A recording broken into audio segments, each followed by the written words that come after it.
Ja, almagtige Vader, aan U kom al die eer toe, Here. Hoe groot is U, God? Hoe groot is U? Ons besef nie, Here, U grootheid nie, Here. Ons besef dit nie elke dag nie, Here. Here, ek wil regtig vra dat U elke gedagte stil maak in ons gedagtes vanoggend, Here. Waarmee ook ons ook al besig was deur die week en selfs vanoggend nog, vra ek dat U dit stil maak, Here. Ek vra dat U ons elke een se harte en gedagtes sal oopmaak gedurende hierdie boodskap, Here. Oopmaak vir U stem. Oopmaak vir U heilige woord. Oopmaak vir U. Here Jesus, want ons gaan vanoggend stil staan by die kruis. Here Jesus, en ons weet, alles in die Bybel wys na 'n sentrale boodskap toe, na die boodskap van vanoggend. Dit wys na die kruis van Jesus. Elke liewe verhaal, elke boek, elke gelykenis verwys na hierdie boodskap vanoggend, Here. Here, ons nooi U binne hierdie gebou, Here. U is welkom hier by ons, Vader, Seun en Heilige Gees. Amen.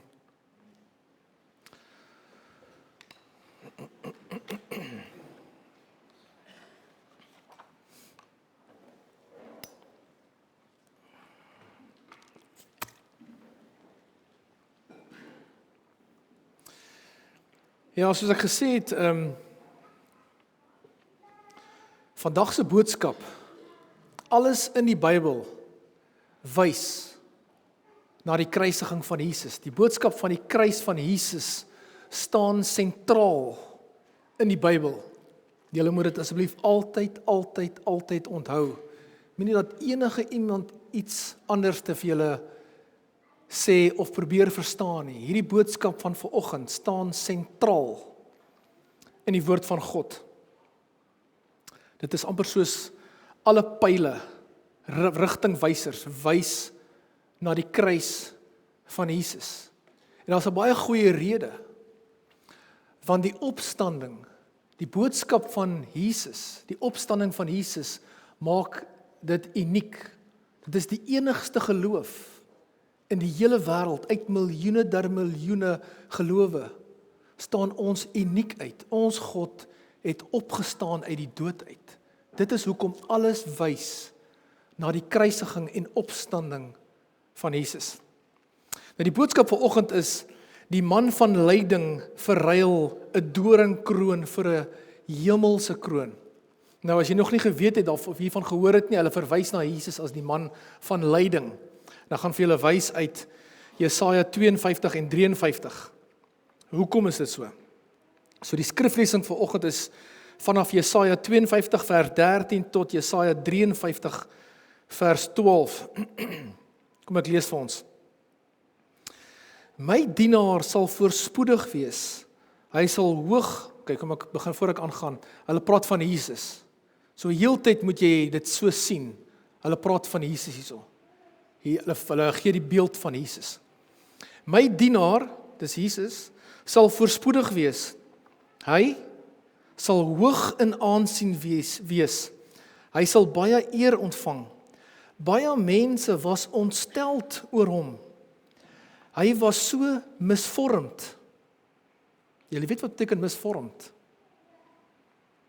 Dat hy nie meer soos 'n mens gelyk het nie. Hierdie verwys na die kruisiging. Nie meer die voorkoms van 'n mens gehad het nie. Maar hy gaan baie nasies laat opspring van verbasing. Konings sal sprakeloos wees oor hom, want hulle sal iets sien wat nie aan hulle vertel is nie. Hulle sal iets te wete kom wat hulle nog nooit gehoor het nie. Wie sal ons glo as ons hiervan vertel? Wie sal die mag van die Here hierin kan raak sien? Die dienaar was soos 'n loot wat voor die Here uitspruit, soos 'n plant wat wortel skiet in droë grond.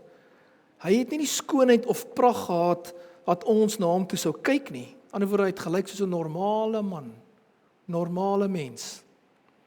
Nie die voorkoms dat ons van hom sou hou nie. Hy was verag en deur die mense verstoot, 'n man van lyding wat pyn geken het. Iemand vir wie die mense die gesig wegdraai. Hy was verag. Ons het hom nie gereken nie.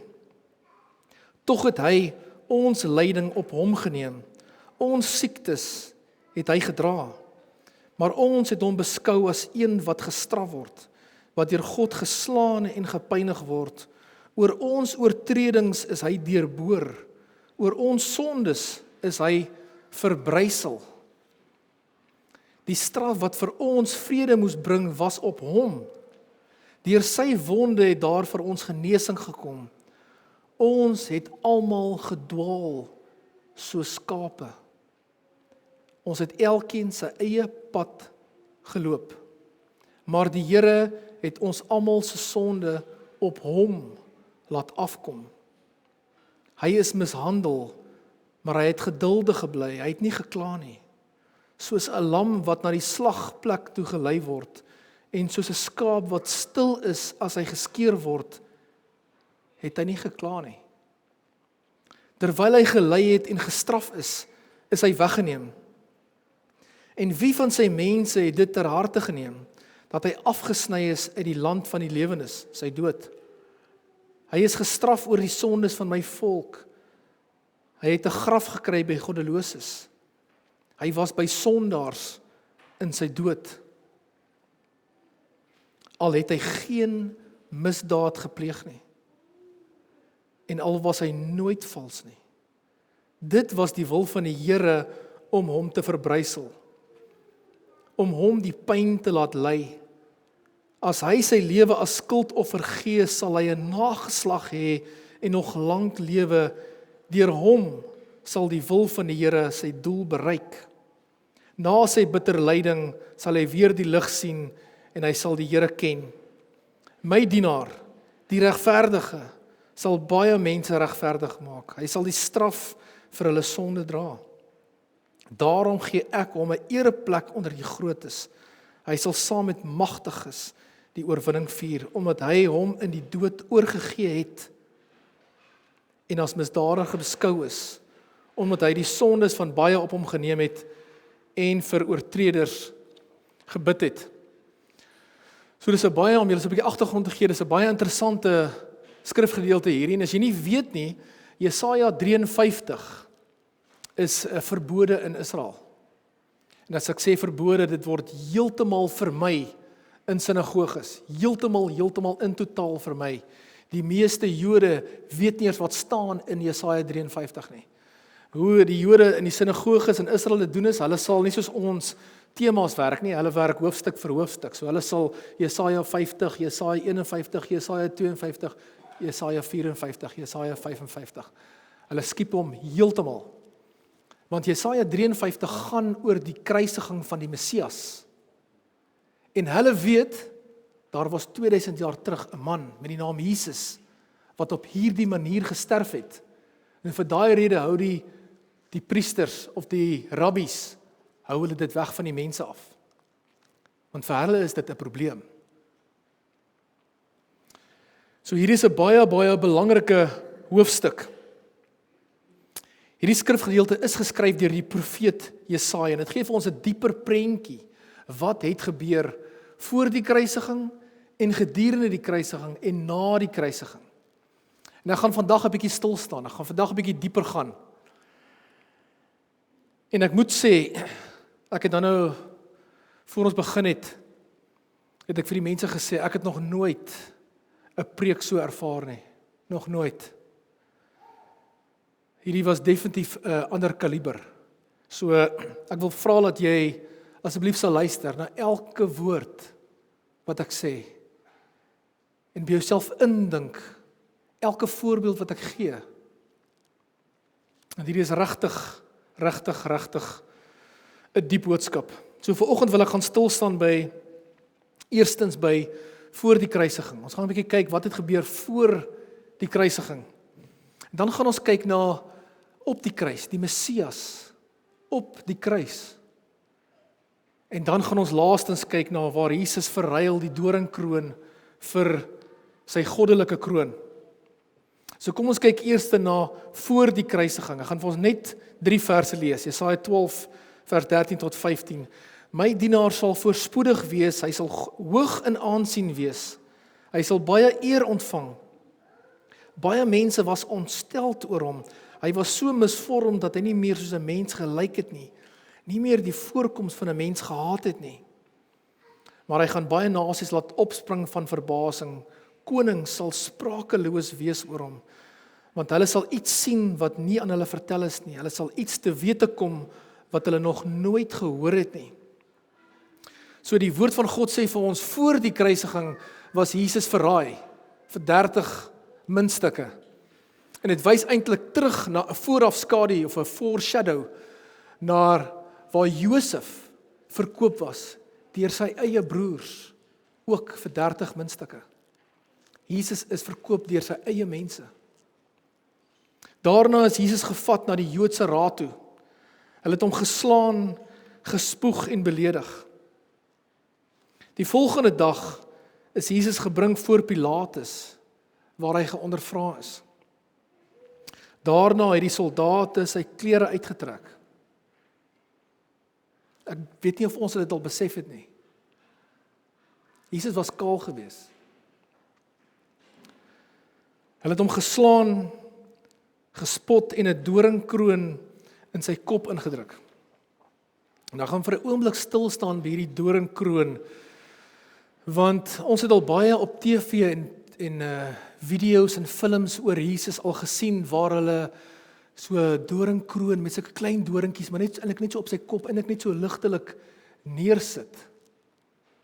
Maar ek weet nie of jy al 'n studie daarvan gemaak het en gesien het hoe het hierdie doringkroon gelyk nie. Dit was sulke groot pendorings. En hulle het hom nie op sy kop net neergesit nie. Hulle het dit ingedruk.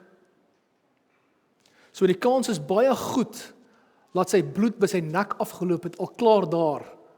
En dan moet jy by jouself indink, hoeveel, soos hulle sê in Engels, puncture wounds, hoeveel plekke moes dit in sy skedel ingegaan het, in sy kop ingegaan het? 30, 40, 50 plekke? Maar dit was die begin gewees. Dit was net die begin van die straf. Dan ontvang Jesus 39 houe met 'n sweep. Nou as jy wonder, hoekom 39?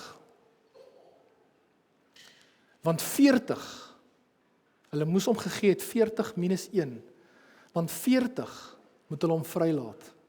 Jy mag nie iemand meer as 40 gee nie. Dan gee hulle hom 39, want hulle wil hom nog kruisig ook nog. So mens kan sien, hulle gaan tot die uiterste toe om hom skade te bring.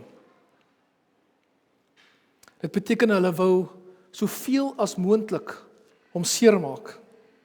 Maar hy gaan stil staan by die sweep. Jy sien, hierdie sweep was nie 'n normale sweep gewees nie. Hierdie sweep was nie bedoel om iemand net pak te gee nie. Mens sien dit baie keer in hierdie Jesus flieks, waar hulle vir Jesus slaan met 'n sweep. Dan sien jy 'n paar rooi merke. Die doel van hierdie sweep was nie om iemand pak te gee of om net 'n paar merke op sy rug te los nie. Nee. Hierdie sweep was gemaak vir 'n spesifieke doel.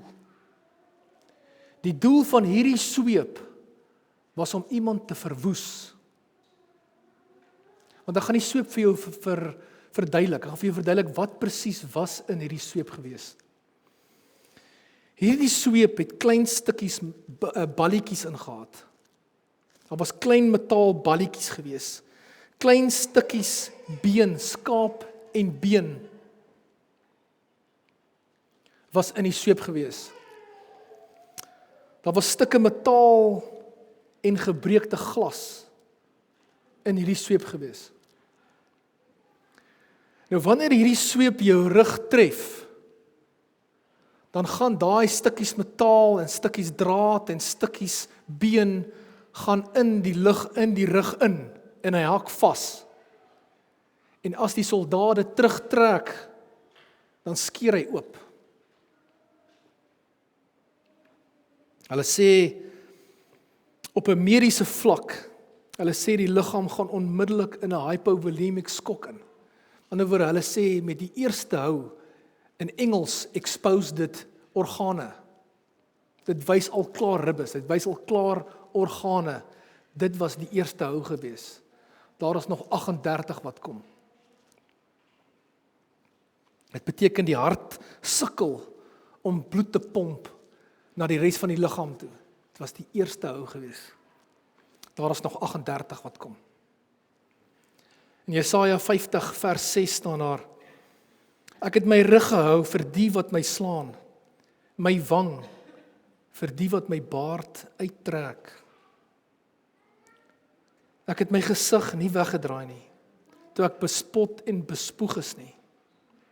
Deur sy wonde het daar genesing gekom vir ons.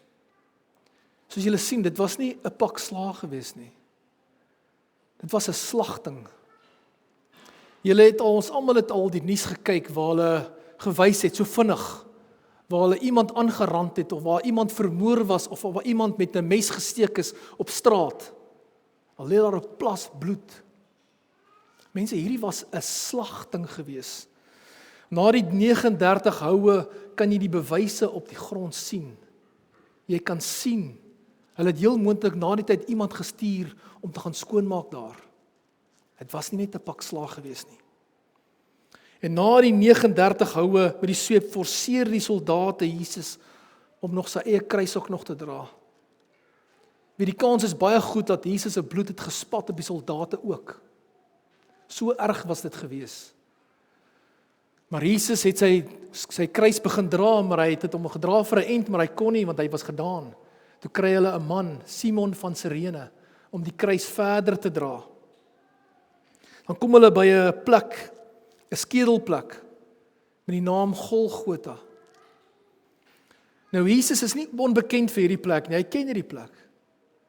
Hy was al vele kere daar verbygeloop, heel moontlik al 'n paar keer daar gaan stil staan en kyk, want hy weet wat kom. Hy weet wat vir hom wag. Hy weet dit is waarvoor hy gekom het. Dan kom hulle daar en daar lê 'n groot, swaar houtbalk in die vorm van 'n kruis op die grond. En hulle gaan lê vir Jesus neer op die kruis, maar sy liggaam is eintlik al klaarstukkend. Kyk wat sê vers 5. Oor ons oortredings is hy deurboor. Oor ons sondes is hy verbrysel.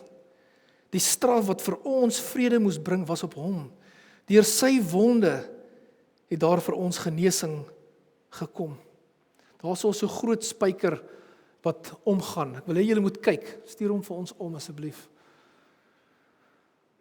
Want hierdie spyker is omtrent die grootte van so 'n spyker. Is eintlik nie 'n spyker nie, hulle noem dit is eintlik 'n spike. Hulle sê dis ongeveer 20 cm lank. Hierdie spyker. En hierdie groot spyker moes Jesus se liggaam op die kruis gehou het. Die eerste spyker deurboor sy gewrig. Dan vat hulle sy tweede hand. Dan deurboor die tweede spyker die ander hand. Vir sy voete bring hulle die twee voete bymekaar.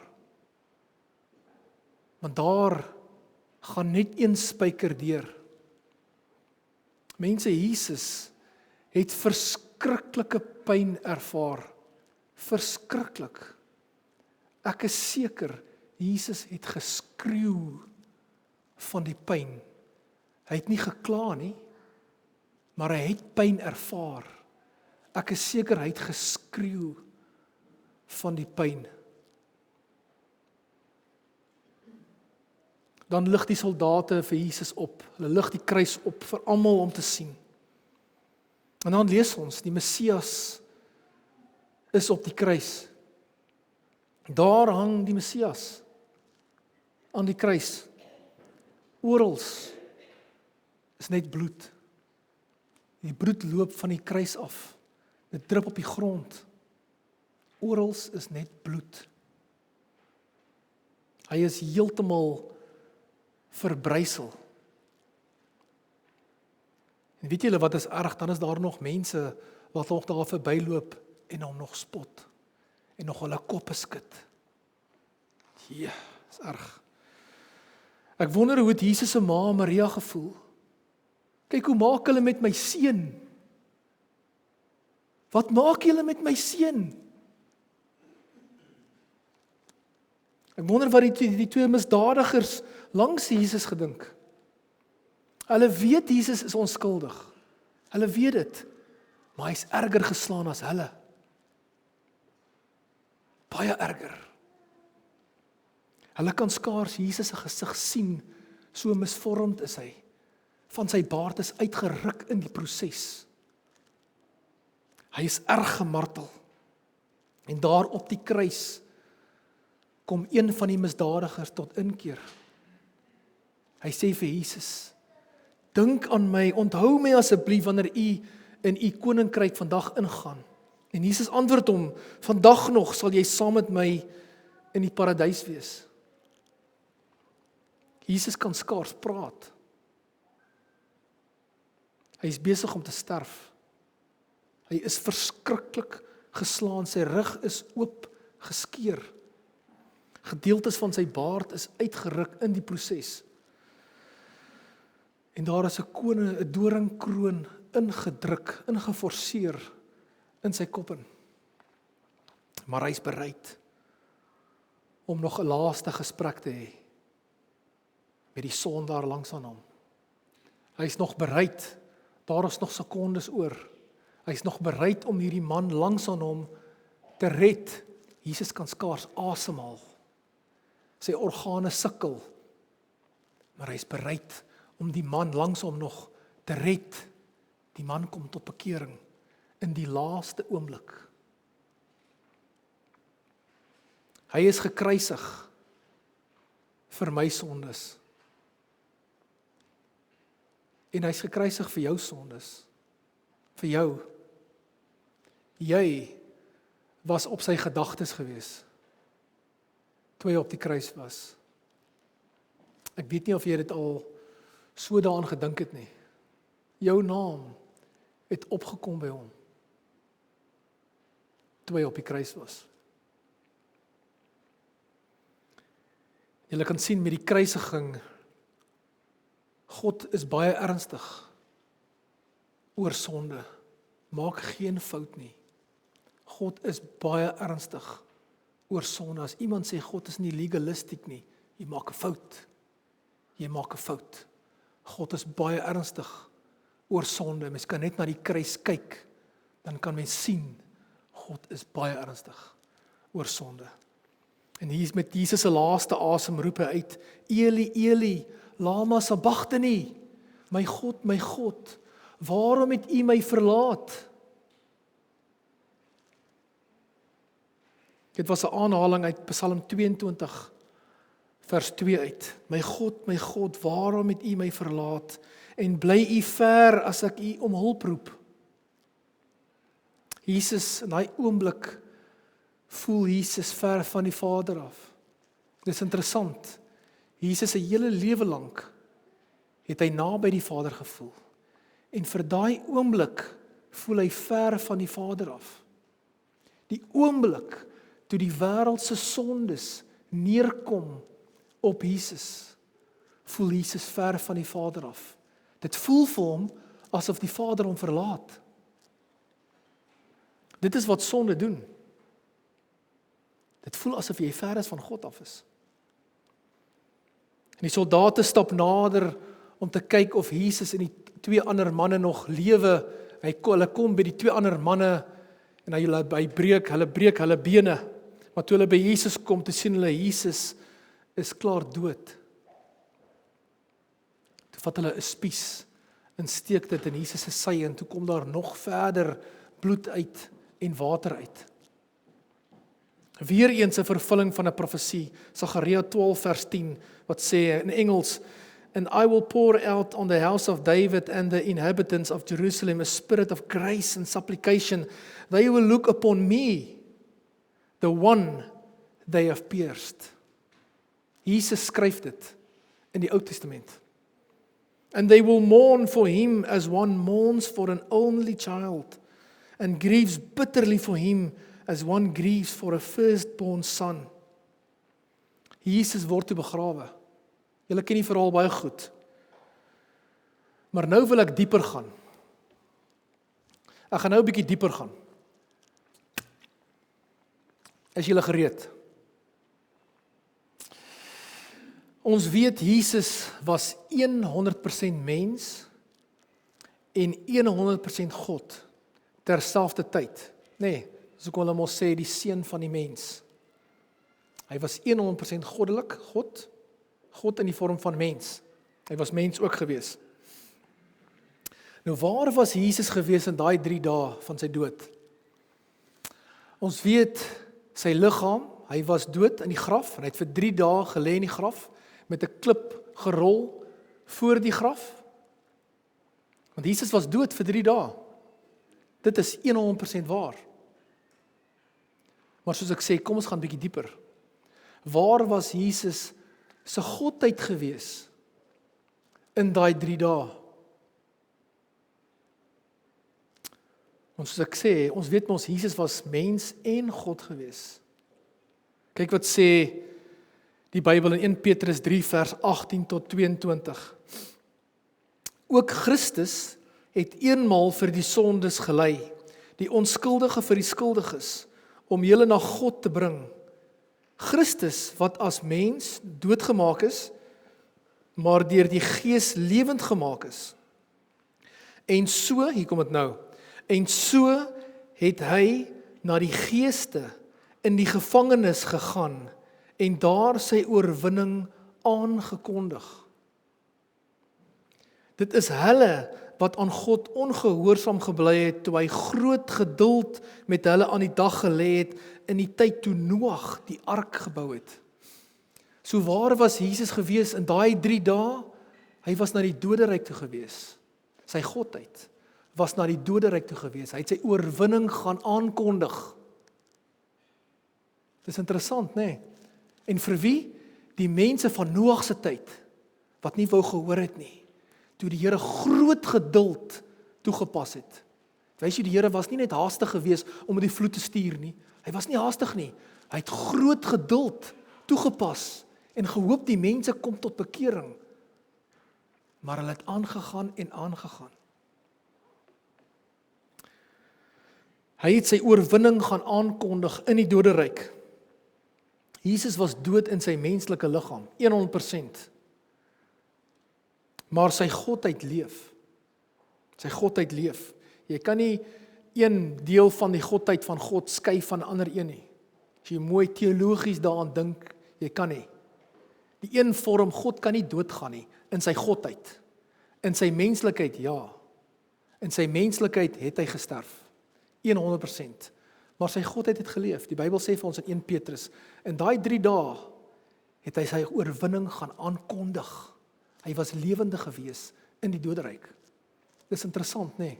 Sien, maar nou gaan ons bietjie dieper. Die Heidelbergse katekisme sê dit ook. Hy het ter helle neergedaal. Hy het sy oorwinning gaan aankondig. Nee, God leef. Jesus leef. En op die 3de dag keer sy godheid weer terug na die liggaam toe. En hy staan op. Dan verskyn die opgestaande Jesus aan sy disippels en aan meer as 500 ooggetuies. Daar was meer as 500 getuies wat die opgestaande Jesus gesien het. Hulle is oortuig. Hulle is oortuig. Dis nie, miskien is dit lyk soos hy, nee, hulle is oortuig. Hulle is oortuig. Antwoord, hulle het hom van naby af gesien. Hy het hier voor hulle verbygeloop. Hulle is oortuig. Hulle het gesien die hande, die gate in sy hande, die gate in sy voete. Hulle het gesien. Hulle is oortuig. Hulle het die merke op sy kop gesien. Hulle is oortuig. Meer as 500 mense het die opgestaande Jesus gesien. En dit is hoekom ek sê, hierdie boodskap van vandag staan sentraal in die woord van God. Dit is die kern van die evangelie. Dit is die kern, die hartklop van die woord van God. Dit is die hartklop van die Bybel. As jy jou Bybel optel, elke keer as jy jou Bybel optel, moet jy jouself indink, daar's 'n hart hier binnekant, 'n hartklop, en hierdie is hy. Hierdie is die hartklop van die woord van God. En dan ruil Jesus die doringkroon vir sy goddelike kroon. Die man van lyding verruil die doringkroon vir vir 'n hemelse kroon. Jesus stap die hemel in. Hy maak die groot deure van die hemel oop en hy stap in, en ek is seker almal in die hemel het gebuig voor Jesus en hulle het Jesus begin prys. Prys Jesus. Prys die lam van God, want hy is waardig. Hy het die oorwinning behaal. Dan ruil hy die doringkroon. En hy sit sy goddelike kroon op. Jesus is koning van die hemel en die aarde. Jesus is nie meer 'n babietjie nie. Dis hoekom mens weet eintlik in TV-programme as hulle Jesus maak uit as 'n babietjie, is eintlik 'n spotting. Hy's nie meer babietjie nie. Hy's nie meer 'n babietjie nie. Hy kom terug as heerser, as almagtige God, as koning. Keer hy terug. Soos hulle in Engels sê, the ancient of days, verwys hulle na Jesus. Hy is al daar van die begin af. Is ancient. Hy is al daar van die begin af. Nog voor die skepping was Jesus daar. Hy was daar saam met die Vader. Alles is deur hom en vir hom gemaak. Dit gaan alles oor Jesus. Jesus is die Alfa en die Omega, die begin en die einde. Die Bybel sê miljoene engele omring hom. Die hemelwesens aanbid hom dag en nag. Kyk wat sê Openbaringe 5 vanaf vers 6 tot 13. Toe het ek voor die troon wat omring was deur 4 lewende wesens, tussen die troon en die ouderlinge 'n lam sien staan, die een wat geslag was. Hy het 7 horings en 7 oë gehad. Die 7 horings beteken perfek, divine power, authority, aan die woorde almagtige krag. Jesus het almagtige goddelike krag en autoriteit en hy's perfek. Dit is wat dit beteken. Die 7 oë is die 7 geeste van God wat oor die hele aarde uitgestuur is. Hy het toegegaan en die boek ontvang uit die regterhand van hom wat op die troon sit. Net toe die lam die boek neem, het die 4 lewende wesens en die 24 ouderlinge voor hom gekniel, voor die lam gekniel. Elkeen van hulle het 'n siter gehad en 'n goue bak vol wierook, die gebede van die gelowiges. Toe sing hulle 'n nuwe lied. Ek gaan hom nou nie sing nie. Ek gaan hom maar vir julle sê. U is waardig om die boek te neem en die seels daarvan oop te maak, omdat u geslag is en met u bloed mense vir God losgekoop het uit elke stam en taal en volk en nasie. U het hulle 'n koninkryk en priesters vir ons God gemaak en hulle sal oor die aarde regeer. Toe het ek rondom die troon en die lewende wesens en die ouderlinge 'n groot menigte engele gesien. Daar was duisende, der duisende, ja, miljoene, der miljoene. Ek het hulle hard hoor uitroep. Die lam wat geslag was, is waardig om die mag en die rykdom en die wysheid en die sterkte en die eer en die heerlikheid en lof te ontvang. Die hele skepping, alles in die hemel, asseblief mooi luister. Die hele skepping, alles in die hemel en alles op die aarde en onder die aarde en op die see, ja, alles wat daar is, het ek hoor sê, aan hom wat op die troon sit, is die Vader, en aan die Lam behoort die lof en die eer, die heerlikheid en die krag tot in alle ewigheid. Mense, Jesus kom weer terug. Maak geen fout nie. En hy keer terug as koning met miljoene, der miljoene engele rondom hom. Die Bybel sê wanneer Jesus kom, die wederkoms, jy gaan dit nie mis nie. Die hele wêreld gaan dit sien. Die Bybel sê dit gaan soos 'n lig wees. Almal gaan dit sien. Al die nasies gaan tot stilstand kom. Die wêreld gaan tot stilstand kom en dit sien. Daarom as iemand vir jou sê, kom woestyn toe, Jesus in die woestyn, nee, jy gaan dit sien. Jy gaan die wederkoms sien. Die hele wêreld sal vir koning Jesus sien. Israel gaan vir Jesus sien, dieselfde Jesus. Die een wat gekruisig is, the one they have pierced. Hulle gaan hom sien. Al die volke en nasies op aarde gaan vir Jesus sien.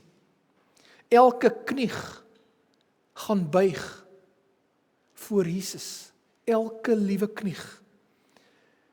En wat dit interessant maak is, die Bybel sê die dag en die uur, weet ons nie.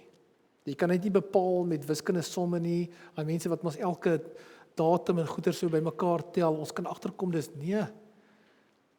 Niemand weet die dag en die uur nie. Niemand nie. Kyk wat sê 1 Tessalonisense 5, vers 1 tot 4, oor die wederkoms van die Here. Dis amper klaar. Is vir die wederkoms van die Here, oor die tyd en omstandighede, wanneer hierdie dinge sal gebeur, is dit nie nodig om aan julle te skrywe nie, broers. Julle weet self maar al te goed dat die dag van die Here onverwags kom soos 'n dief in die nag. Wanneer die mense sê alles is rustig en veilig. Is interessant, nee, selfs daai is 'n preek by homself. As jy so hoor oor die nuus en hulle sê oor die nuus, daar is nou vrede, dan moet jy al klaar weet.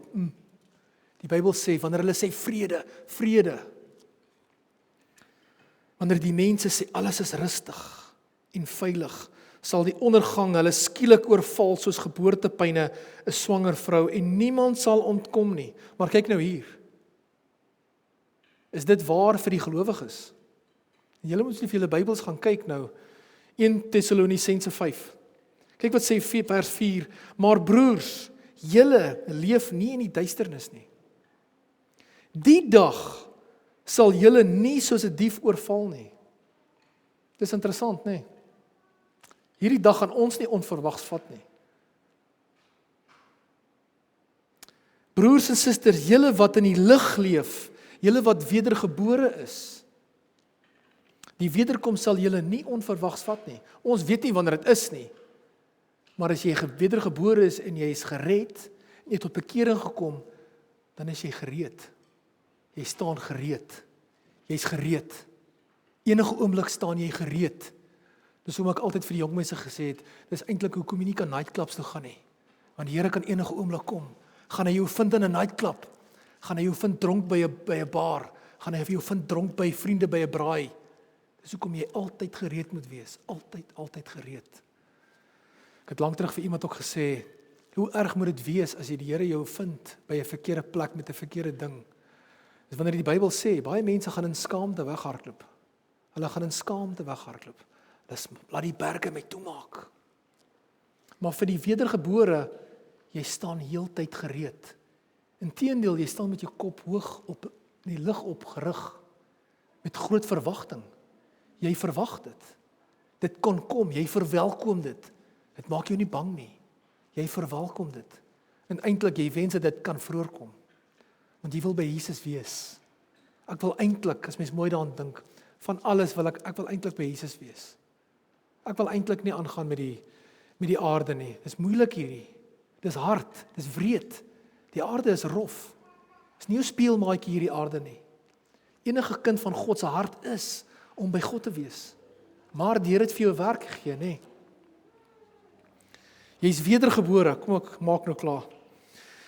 Die man van lyding verruil sy doringkroon vir 'n goddelike kroon. Kyk op, kind van God. Kyk op met groot verwagting. Groot verwagting. Want hy het vir jou na die kruis toe gegaan.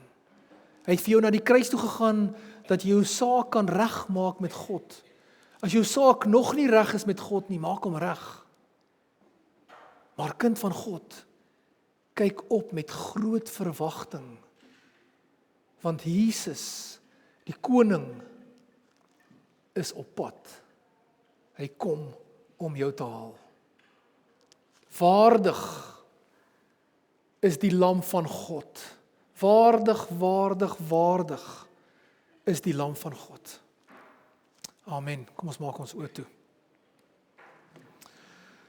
Almagtige Vader, ons wil U absoluut groot maak. Ons wil die Vader groot maak.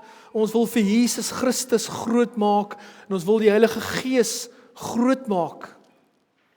Waardig is die lam van God. Here Jesus, baie, baie dankie almagtige God, want deur die bloed van Jesus Christus, deur die kruisiging van Jesus, kan ons elke ene nou na die Vader toe kom. Ons kan nou in 'n gesprek nader kom na die Vader toe. Ons kan nou vra vir vergifnis deur wat Jesus gedoen het vir ons op die kruis. Dankie Here Jesus. Dankie dat ons kan weet Here dat U kyk nie na die uiterlike nie, maar U kyk na die hart. U kyk na elke persoon se hart. En soos wat ek laasweek gesê het, Here, U soek. U soek mense om te red en U ondersoek mense se hart. Is hierdie persoon ontvanklik? Is hierdie persoon gereed om tot bekering te kom? Here, wanneer ons na die kruis kyk, Here, dan besef ons die intensiteit van wat daar gebeur het, Here, selfs voor die tyd, nog voor hulle die doringkroon op U kop ingedruk het, Here, daar waar hulle U kaal uitgetrek het, Here. Daar wou hulle al klaar vir U verontwaardig.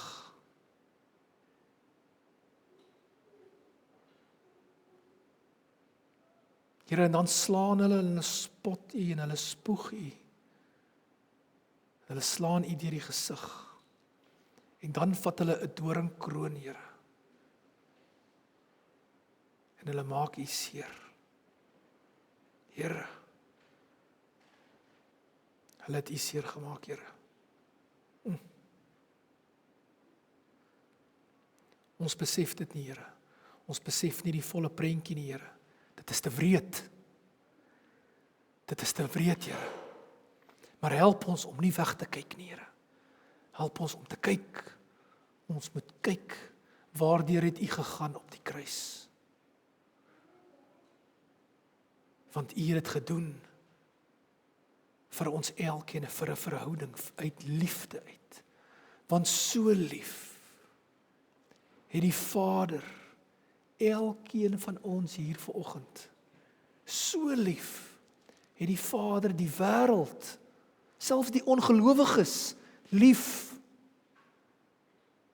vir die wat tot geloof sal kom in hom, vir die wat sal uitroep vir redding. So lief het die Vader ons. En so lief het die Seun ons elkeen, en laat hy deur dit gegaan het.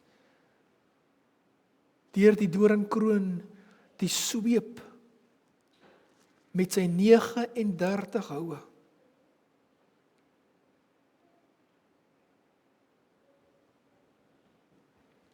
En U woord sê, U het nie gekla nie. U het nie een keer vir hulle gesê, stop, stop, stop, dit is te seer, nie stop, nee. U het nie gekla nie. U het dit gevat, elke hou het u gevat, want u het geweet, dit is die betaling. Dit is wat die Vader vereis. Want u weet, daai betaling was eintlik my betaling. Dit is eintlik Jan Oosthuizen se betaling gewees. Dit is eintlik Susan se betaling. Dit is eintlik Willem se betaling gewees, daar op die kruis, maar u het my betaling gevat. Sodat ek nie vir myself kan lewe in die Here, maar dat ek kan lewe vir u, dat ek my lewe kan wy aan u almagtige God. Here, vergewe ons, Here, wat ons sondes so ligtelik vat. Ons lag sommer die sondes af. Ag man, dis nie so ernstig nie. Ag man, God is nie legalistiek nie. Here, vergewe ons, Here. As ons na die kruis kyk, vergewe ons, Here, dat ons so lig is op sonde, Here. So lig.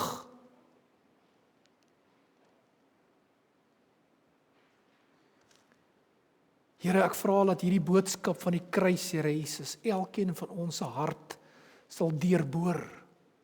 Sal deurboor, Here. Ons gedagtes sal deurboor, almagtige God. Dat dit 'n vaste vesting sal vind in elkeen se hart en sy gedagtes vanoggend. Dat ons sal huis toe gaan en nooit ooit weer vergeet wat U vir ons gedoen het op die kruis nie. Nooit ooit weer nie, Here. En laat ons dit vir mense sal sê, Here. My God is so lief vir my. Hy is na die kruis toe vir my. En my God is nie dood nie. Hy was dood vir 3 dae, maar hy het opgestaan uit die dood.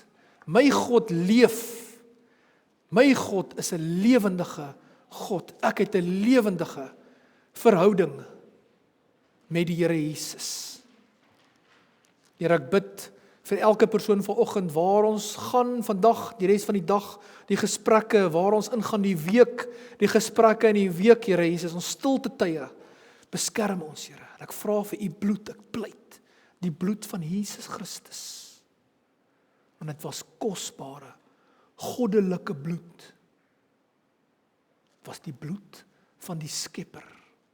Ek pleit die bloed van die Skepper bo op ons elke ene hier vanoggend. Bo op ons kindjies, die kleine babietjies, bo op ons oumas en oupas, paas en maas. Ek pleit U bloed bo op die deurkosyne van ons huise, Here. Ek pleit die bloed van Jesus bo op ons TV's. Wys vir ons, Here, as daar iets verkeerd is, wat ons afsit. Ek vra vir U bloed bo op ons TV's en bo op ons gesprekke en bo op ons beddens, bo op die beddens van my kinders. Here, omring ons huise met U engele, Here. Dat hulle 'n ketting sal maak reg rondom elkeen van ons huise. Ek vra, Here, dat net die Vader, Seun en Heilige Gees en U engele is welkom in ons huise, Here. Here, ek vra dat enige iets anderste wat nie welkom is nie, wat nie van U af is nie, Here, dat U dit sal wegjaag, sal uitjaag, sal verwyder, Here. Asseblief, almagtige God, suiwer ons huise, Here. Suiwer elke kamer, suiwer die badkamers, suiwer alles asseblief, Here Jesus. Bedek dit met U bloed, die bloed van die lam. Ek bid dit in U groot en almagtige naam. Die naam bo alle name, die naam van Jesus Christus. Amen.